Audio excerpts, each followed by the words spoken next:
Welcome back, everyone, to criminal law and to the start of our next module of the semester. In this module, we're going to focus on the general inchoate crime of attempt. Wait, general inchoate what? Yeah, I know, the topic sounds kind of jargony, but don't worry, what we're about to learn is actually pretty cool. Inchoate is just a fancy word for unrealized. So general inchoate crimes are all about how society deals with people who intend to commit crimes that never come to fruition. In this sense, general inchoate crimes are different than the offenses we've already countered this semester. Think, for example, about destruction of property, or statutory rape, or homicide. These offenses cover very different kinds of criminal behavior, but they all share something important in common. They require social harm to be realized. You can't be convicted of property destruction unless the government can prove you actually destroyed property. And you can't be convicted of homicide unless the government can prove you actually killed someone. But what if you plan to commit one of these crimes, but were unsuccessful in achieving your criminal objective? Maybe you intended to shoot your criminal law professor in class, but your gun jammed at the last moment. Or maybe the police got wind of your plot from one of your other classmates and arrested you right before our class started. You can't be convicted for murder if you weren't able to kill me. But just because your bad intent was never realized, well, that doesn't make you blameless. After all, the only difference between your failed effort and a more successful one was probably sheer luck. You didn't choose for your gun to jam, you only chose to pull the trigger. And when you did, you were hoping for my immediate death.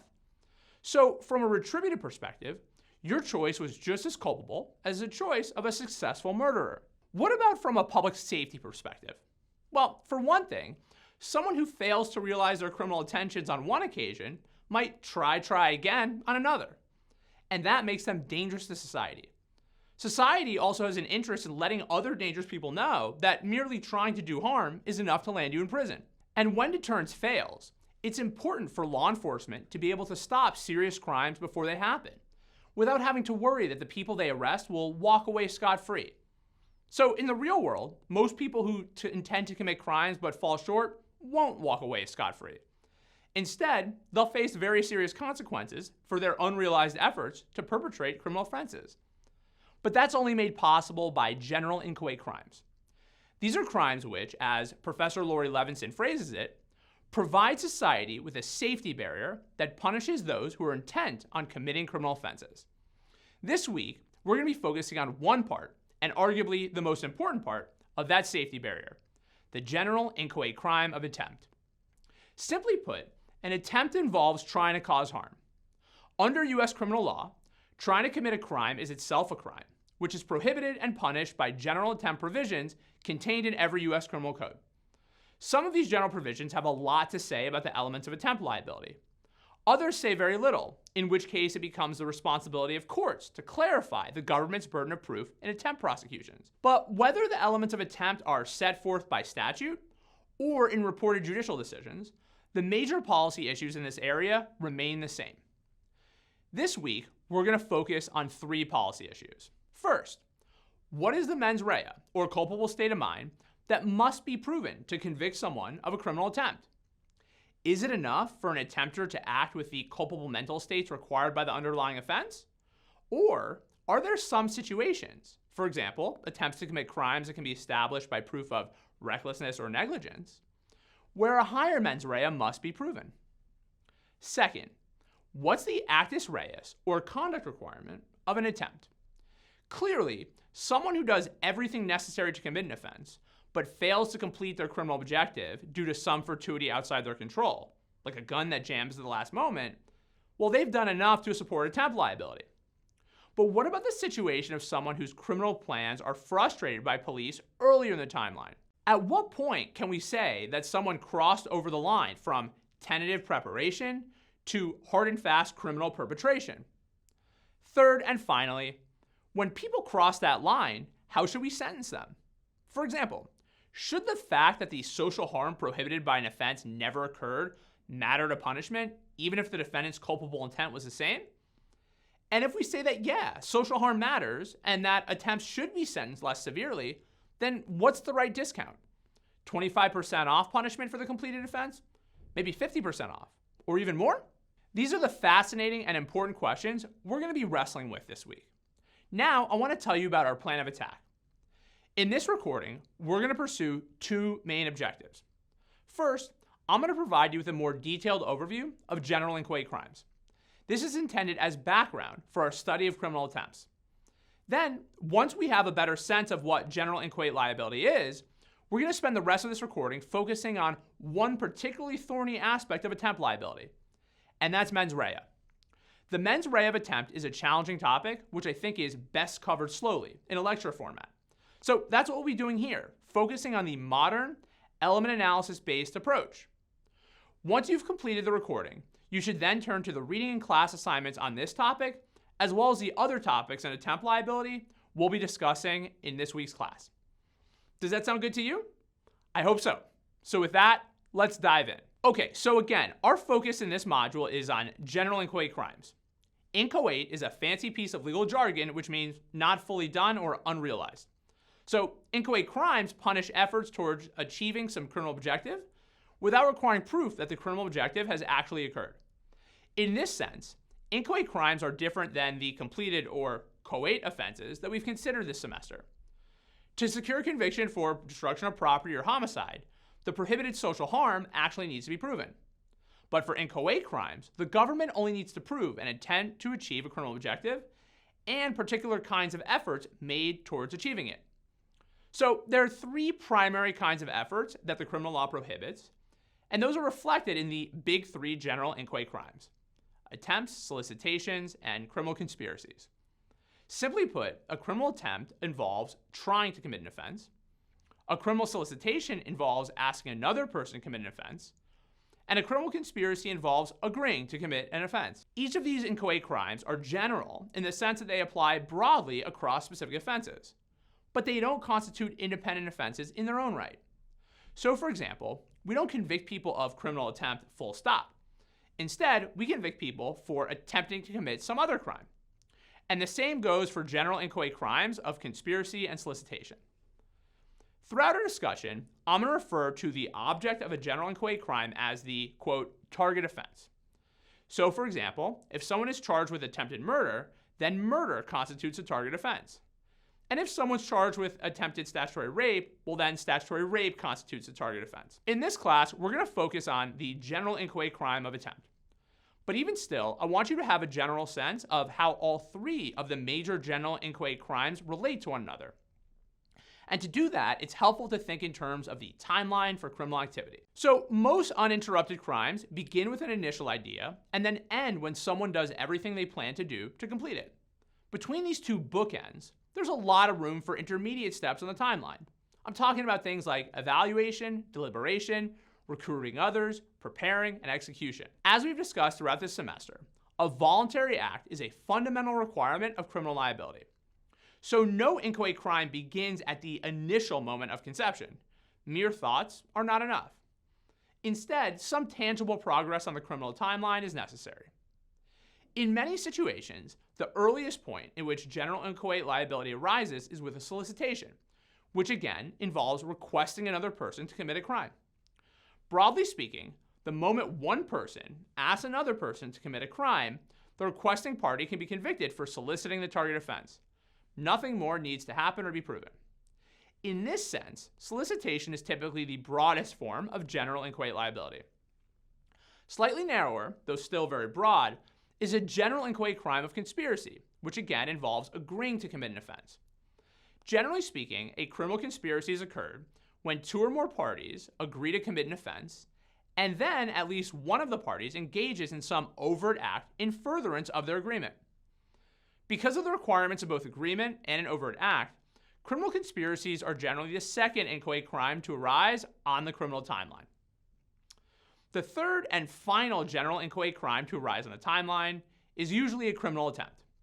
Because criminal attempts involve trying to commit an offense, they often require proof of conduct that comes the closest to completion of the offense, particularly where someone is trying to commit a crime on their own, as opposed to with the help of others. Let's illustrate these principles with a story. That story centers around Dahlia, who is a hardworking attorney with a terrible, sexist, and abusive boss named Vince. After a few very difficult years of working for Vince, Dahlia wakes up one day and decides she'd like to rid the world of him.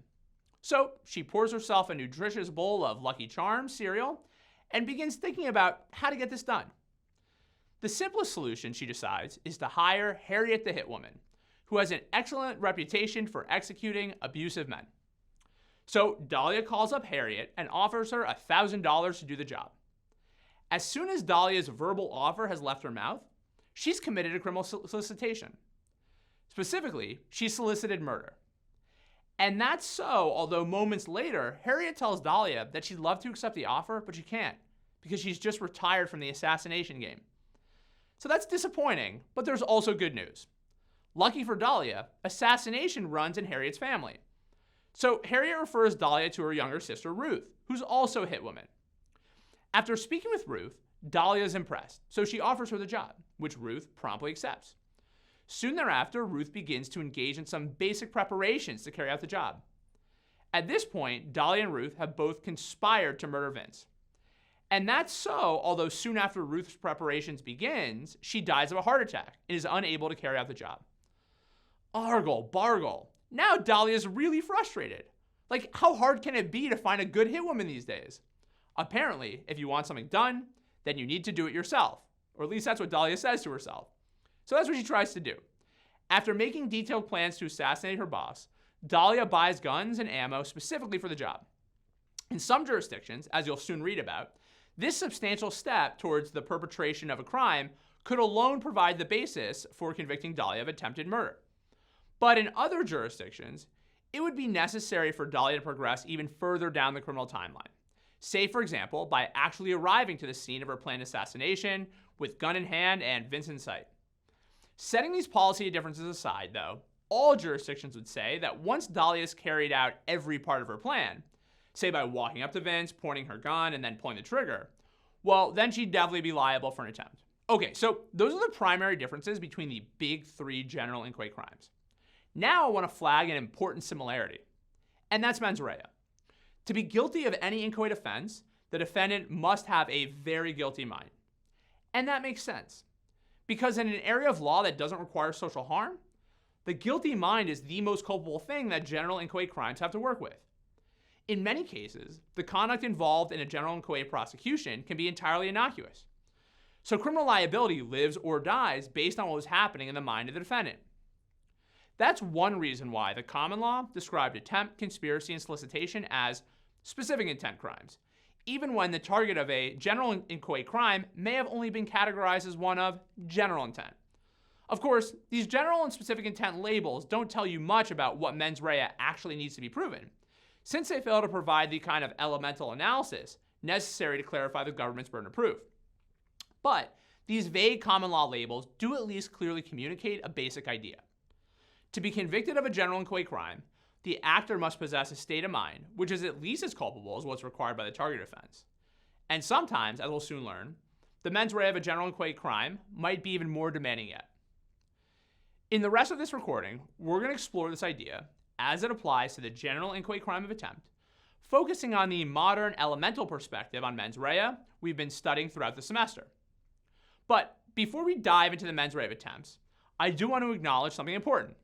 This is a pretty challenging topic. Assessing the mens rea that must be proven for a completed offense is already pretty hard. So adding an additional layer of general inchoate liability on top can pose an even greater challenge. But if you keep everything we've learned about element analysis this semester in mind, I'm confident you'll be able to surmount that challenge. And as always, be compassionate with yourself. Everyone learns at their own pace. And know that I'm here to guide you each step of the way. Okay, so there are three main mens rea principles we're going to be focusing on this recording. First, attempt liability requires the purpose to engage in conduct constituting the target offense. Second, attempt liability incorporates the culpable mental state requirements governing the target offense.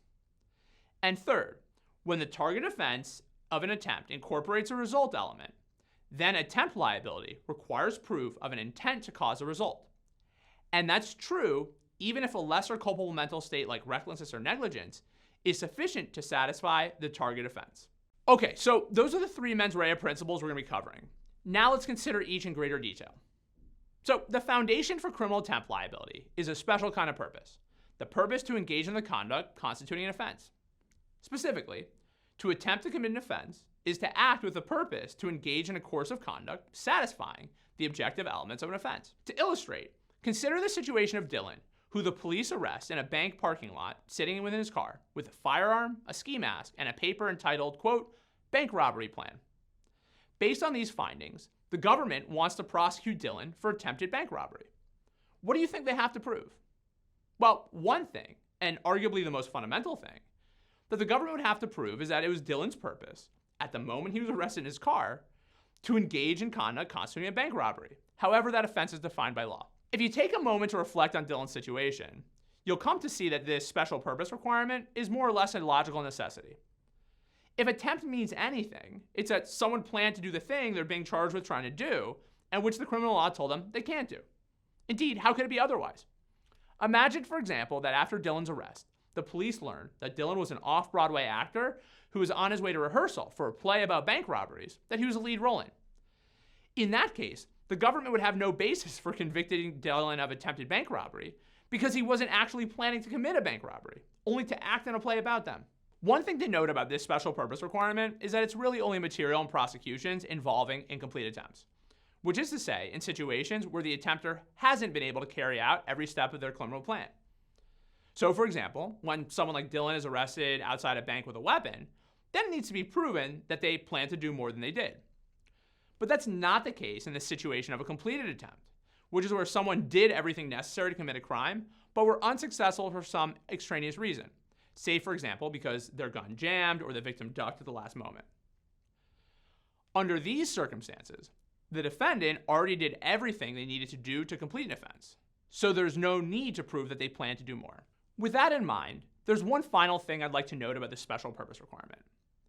The government does not need to prove that the defendant's plans, had he or she been able to carry them out, would have actually been successful, all things considered. It's enough that the defendant's purpose was to engage in conduct which would have been successful had the situation been as the defendant believed it to be. This simple idea does away with one of the most confusing areas of the common law, which we won't be focusing on this semester, the difference between factual and legal impossibility. And it also explains how sting operations and many other situations where it would have been impossible for a crime to actually be committed can still result in attempt liability. To illustrate what I'm talking about, I want you to imagine an adult male who meets an undercover police agent online. This police agent is posing as a 10th grade teenager in a chat room where adults seeking sexual relationships with minors are known to visit. So this unsuspecting adult male and the police agent, who the adult male mistakenly believes to be a minor, make plans to meet up at a public park in the middle of the night to engage in sexual intercourse. Once the adult male arrives at the park and is sitting in his car, however, he's arrested by police and then charged with attempting to commit statutory rape, which in this jurisdiction prohibits, quote, purposely engaging in sexual contact with someone who is in fact a minor. Assume the requisite conduct requirement for attempt has been met on these facts. Now ask yourself, what does the purpose requirement we've been discussing require the government to prove? And can it be proven based on the facts you've been presented with? If you can, pause the recording for a moment to reflect. Okay, welcome back. So to secure conviction, the government must prove that the defendant's purpose was to engage in conduct that would have resulted in sexual contact with a minor had the situation been as the defendant believed it to be. Can that requirement be met here? The answer is yes. Under the circumstances you've been presented with, it definitely can. After all, the defendant's purpose, which is to say his conscious object, was to engage in sexual intercourse. And that's a kind of sexual contact. Moreover, that sexual contact was planned to occur with a minor.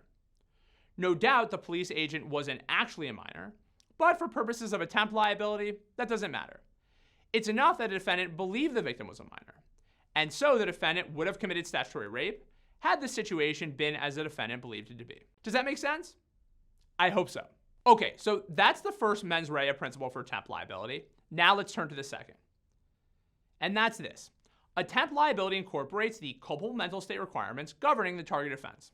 This means that to secure a conviction for attempting to commit a crime, the government has to prove that the defendant acted with a state of mind which is at least as culpable as the mens rea governing the target offense. The basic idea behind this principle is straightforward. Because attempt liability piggybacks off of the target offense, and since mens rea plays such an important role in criminal attempts more generally, attempt liability can't be justified when the actor's state of mind is less culpable than what would otherwise be required for the target offense. Okay, so that's the principle. Now let's consider how this principle operates in practice. To illustrate, I want you to consider a statute that prohibits, quote, purposely causing the death of a police officer. Now ask yourself, what does the government have to prove to establish a conviction for this completed offense? Well, the first thing the government has to prove is that the defendant actually caused the death of a police officer. That's actus reus. Now let's talk about mens rea.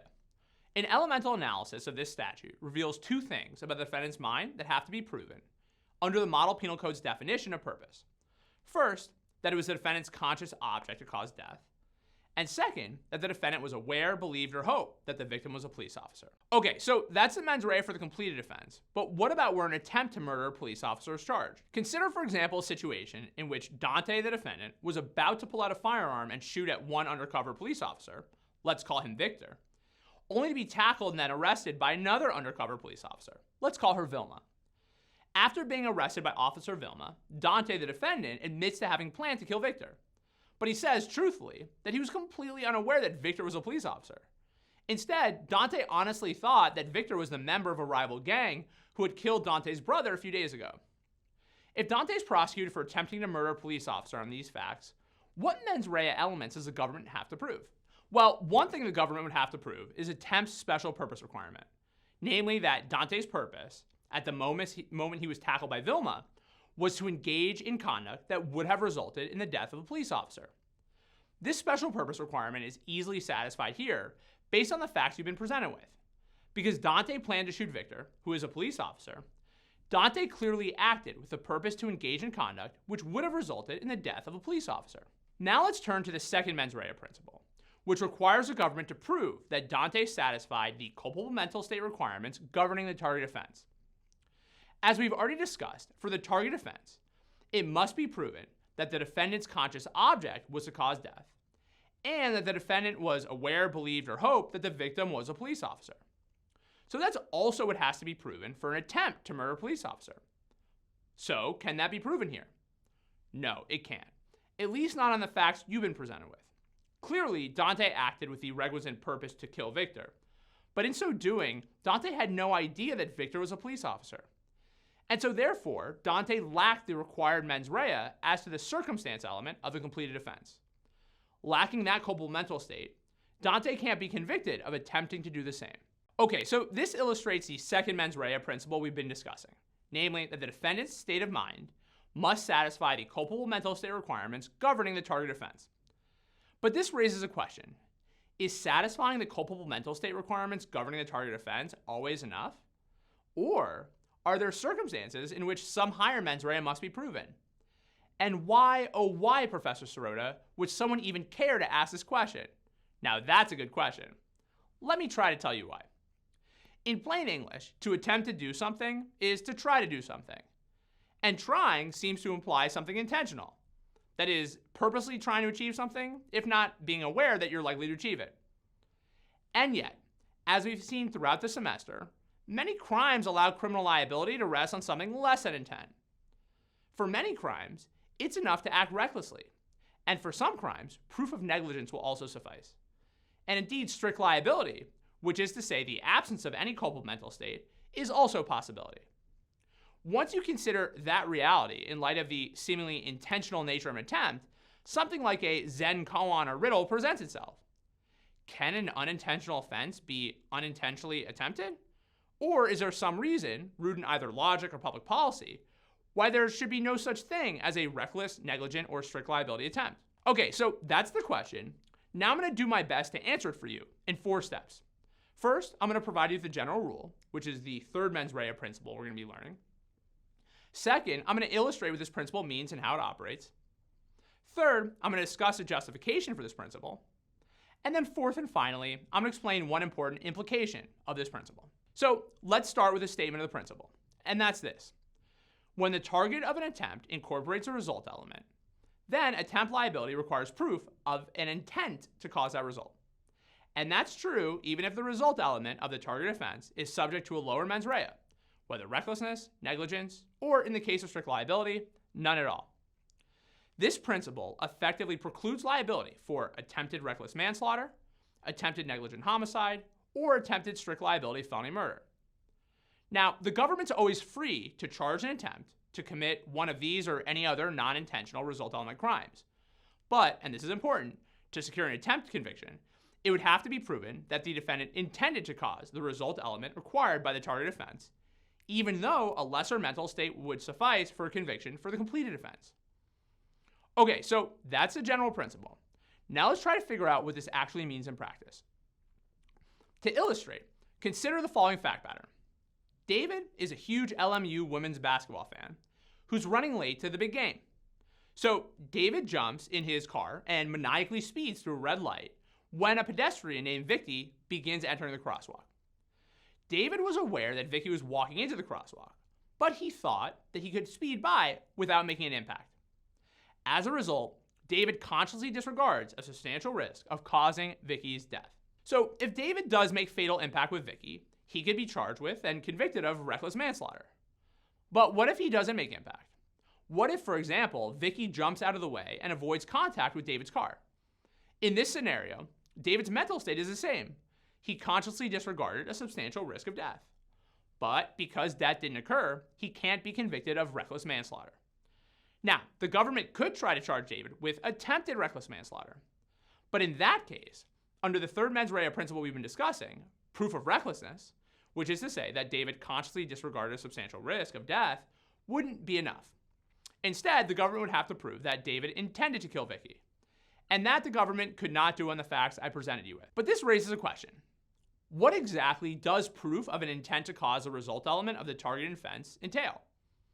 So, for example, could someone like David be convicted of knowingly attempting to commit homicide based on their practically certain belief that death would result?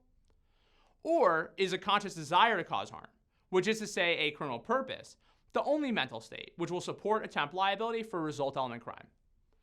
It probably won't surprise you to hear that the answer is, it depends.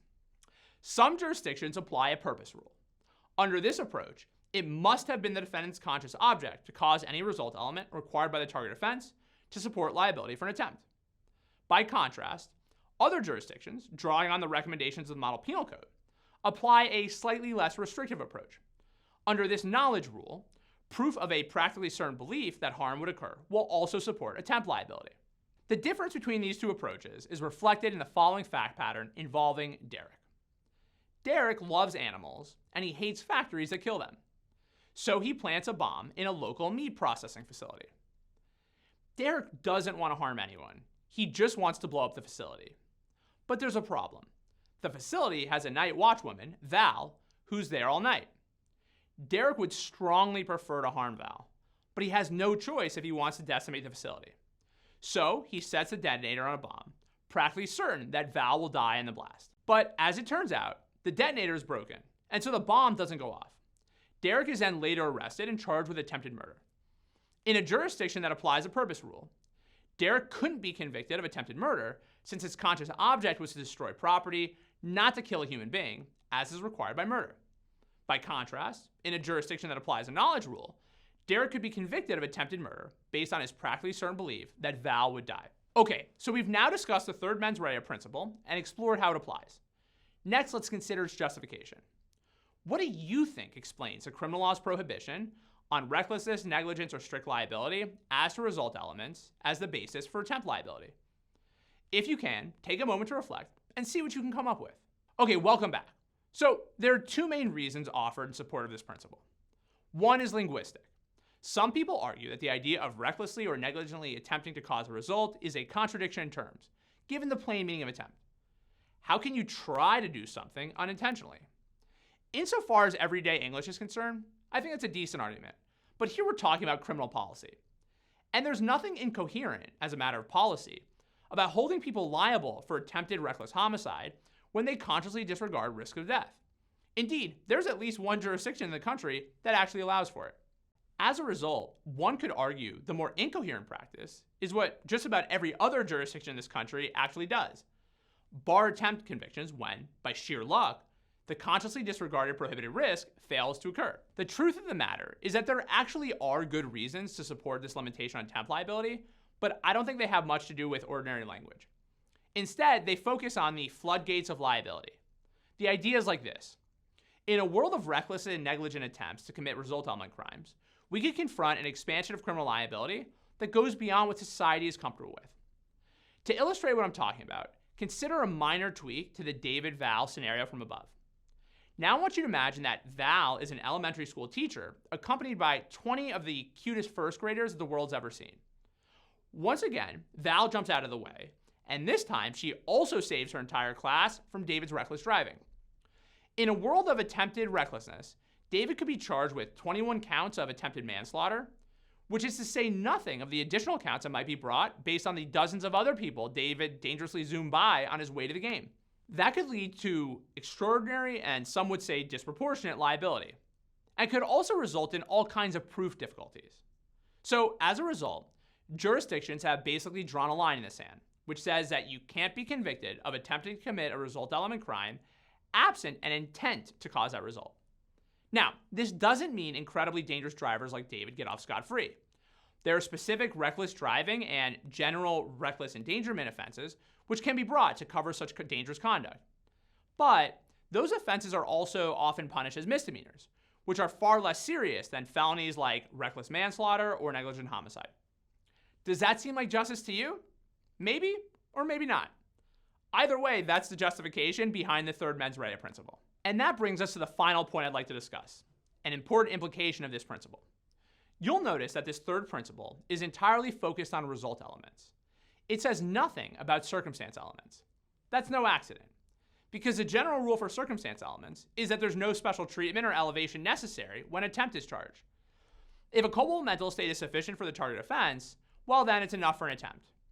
And that's true whether we're talking about recklessness, negligence, or even no mental state at all in the case of strict liability.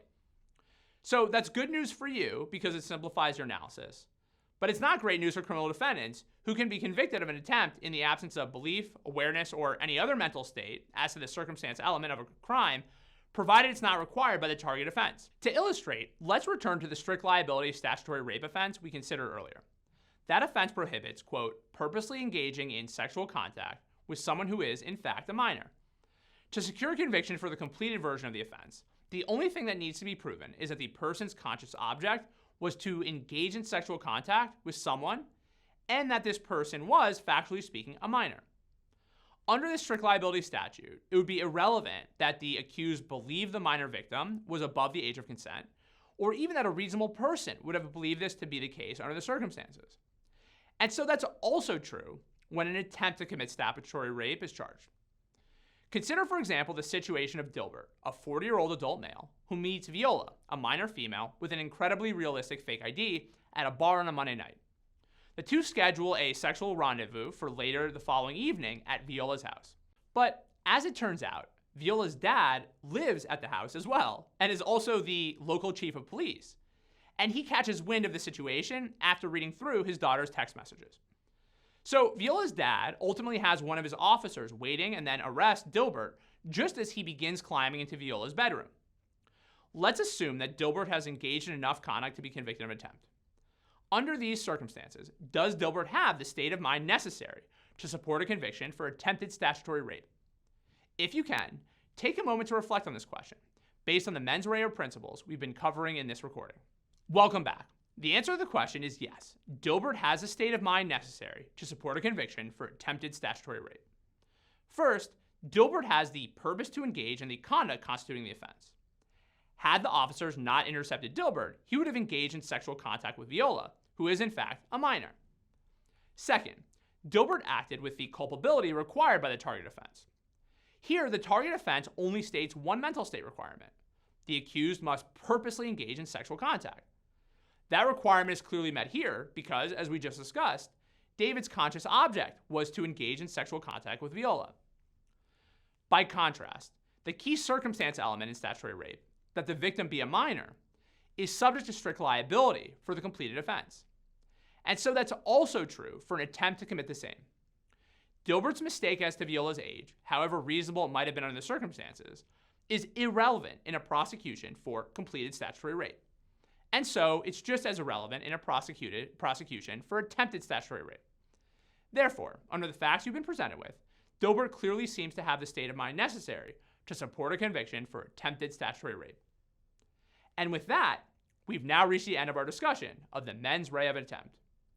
I know this is a pretty difficult material, so congratulations. But before I sign off, I do just want to briefly recap what we've covered in this recording. So we started out with a general overview of the three major general inchoate crimes: solicitation, conspiracy, and attempt.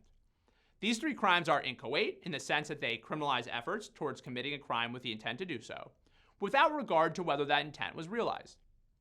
These crimes are general in the sense that they apply broadly across specific offenses, but don't constitute independent offenses in their own right. This means that, for example, we don't convict people of criminal attempt. Instead, we convict people for attempting to commit specific crimes. And the same goes for general inchoate crimes of conspiracy and solicitation. These three general inchoate crimes cover different kinds of conduct: requests for solicitation, agreements for conspiracy, and tryings for attempt.